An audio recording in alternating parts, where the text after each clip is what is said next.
नमस्कार भाई लोग। तो कैसे हैं आप लोग?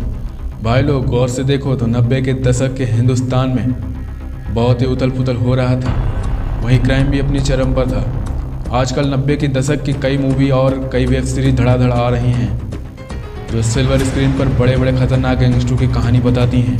90 का दशक वह दौर था जब मुंबई में अंडरवर्ल्ड ने बवंडर मचा रखा था, तो वहीं कई राज्य में बड़े बड़े कांड हो रहे थे। तो देश का एक धाकड़ बोले तो हरियाणा कैसे पीछे रह सकता था।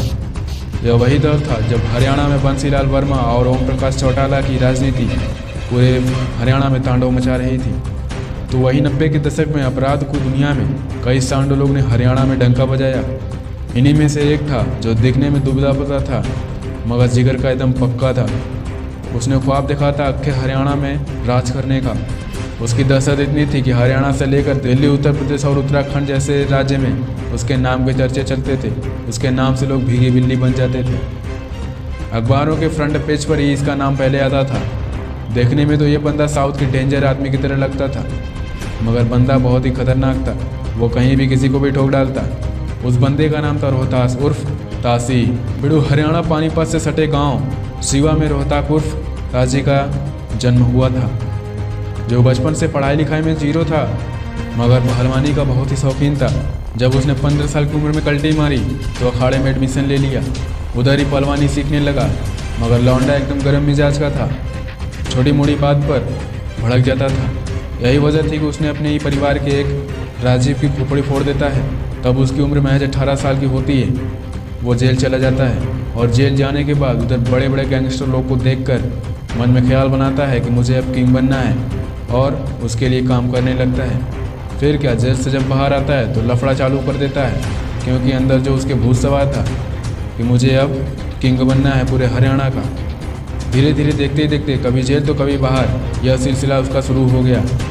जब वह गुड़गांव जेल में 1 दर्जन से अधिक सजा काट रहा था कांडों का, तब वहीं जेल में गैंगस्टर भूजी से उसका लफड़ा हो जाता है। फिर क्या, जब लौंडा बाहर आता है तो फौजी के कई छोकरे लोग को सफाई कर देता है। उसका डेयरिंग देखकर पंटर लोग उसके गैंग में शामिल हो जाते थे। इसी गैंग ने दिल्ली से लेकर हरियाणा, उत्तराखंड तक कई वारदातों को अंजाम दिया था। देखते ही देखते उसकी यारी बड़े बड़े गैंगस्टर लोग से हो गई। उस दौर में राजस्थान में एक most wanted gangster Upendra Jat बहुत ही फेमस था, जिसने राजस्थान में एक ही परिवार के 14 लोगों को ठोक दिया था। अब उपेंद्र का साथ मिला तो कांड पे कांड शुरू हो गया। चाहे मथुरा का वकील हो या फिर गाजियाबाद का व्यापारी या फिर कोई बड़ा बिल्डर या फिर छोटे मोटे छपरी लोग हो, कुल 13 लोगों को इन्होंने ठोक दिया। अब भाई पूरे हरियाणा में फेमस हो चुका था। बड़े बड़े गैंगस्टर लोग इसके साथ जुड़ते गए। इसी कड़ी में एक यारी कुलदीप कुड़वार से हुई। कुलदीप और तासी अपने पंटर लोगों के साथ मिलकर एक खतरनाक प्लान बनाते हैं। दोपहर करीब 1:30 बजे के आसपास पानीपत के सिंचाई विभाग में डाका डालने के लिए पलक झपकते 10 लाख रुपए लेकर लूट के फरार हो जाते हैं। वहीं हत्याकांड में तासी के खिलाफ एक गवाह रह जाता है जिसका नाम प्रीतम आहूजा होता है, जो पंजाब के बड़े बड़े राजनेता लोग से लेकर IPS IAS अधिकारियों से जुड़ा हुआ होता है। वहीं ये बंदा उसके घर जाकर उसी को ठोक डालता है। साल 1995 में ही क्राइम की दुनिया में कदम रख चुका था।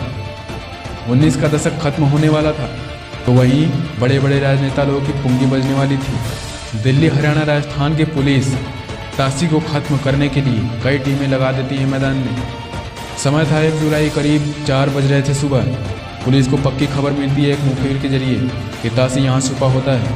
तो घात लगाई पुलिस वहाँ जाती है और रोहतास, तासी और फिरोज खान को उसी के कार में ही ठोक डालते हैं। तो भाई लोग, वीडियो अगर अच्छी लगी हो तो एक लाइक मार देना, चैनल को सब्सक्राइब मार देना, वीडियो को शेयर धड़ल्ले से कर देना। भाई लोग, मिलते हैं अगले वीडियो में। तब तक के लिए बाय बाय।